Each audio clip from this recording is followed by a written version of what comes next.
নদিয়ার দিকে নজর রাখি। নদিয়ায় সেখানে খুন করা হয়েছে একজন বিজেপি সমর্থককে গতকাল রাত্রে বেলায়।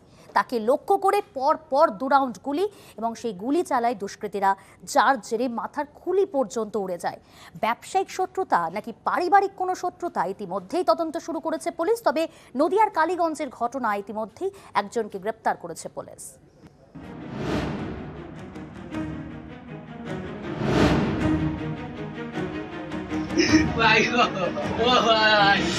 শনিবার শেষ দফার ভোট, বাংলায় ভোট পর্ব মিটতেই চলল গুলি।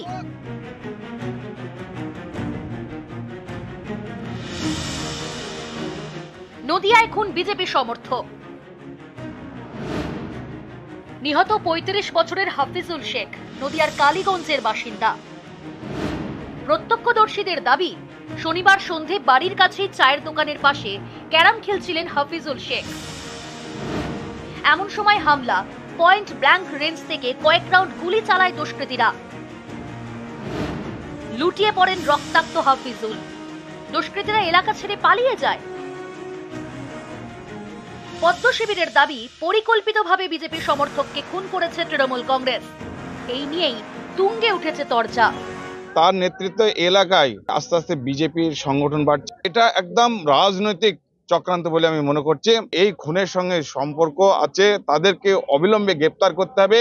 এটা কিন্তু কোনো রাজনৈতিক কোনো এখানে ব্যাপারই নেই। দুপক্ষে কিন্তু সমাজ বিরোধী, রাজনৈতিক দলের কোনো নেতা বা কোনো কর্মী নয়। এর আপসের মধ্যে এদের কোনো ঝামেলা ছিল, কিন্তু এটা আমার কাছে যা খবর আছে এটা রাজনৈতিক কোনো ব্যাপার। 12 জনের বিরুদ্ধে অভিযোগ দায়ের করেছে নিহত বিজেপি সমর্থকের পরিবার। এই ঘটনায় মূল অভিযুক্ত কাশেম শেখ। পুলিশ সূত্রে খবর, কাশেমের দলবল নিয়ে এসে কাশেম সরাসরি হাফিজুলকে গুলি করে দেয়। ওইখানে ডেট জমি নিয়ে ও গন্ডগোল হওয়াতে হাফিজুলের রাগ, হাফিজুলকে মারার লিগে বহুবার চেষ্টা করেছে। হ্যাঁ, জেল খেটেছিল। মানে ওই কাশেম আমাদের ওইখানে একটা লোকের, এক ব্যক্তি 11 লক্ষ টাকা ছিনতাই করে। আমার এই ভাইবোকে ও কাশেম জড়িয়ে দেয়। আমরা অভিযোগ পেয়েছি এবং প্রাথমিক তদন্ত শুরু করেছি। একজনকে আমরা অ্যারেস্ট করেছি।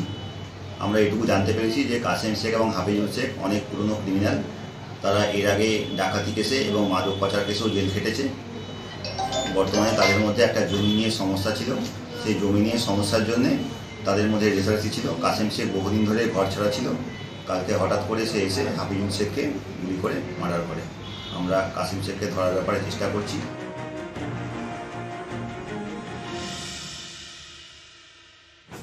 শেষ দফার ভোটের দিন বিজেপি কর্মীকে গুলি করে খুন, এ নিয়ে জোর শোরগোল নদিয়ার কালীগঞ্জে। পুলিশের দাবি, পুরনো শত্রুতার জেরেই এই খুন। নদিয়া থেকে সমীর রুদ্র, নিউজ 18 বাংলা।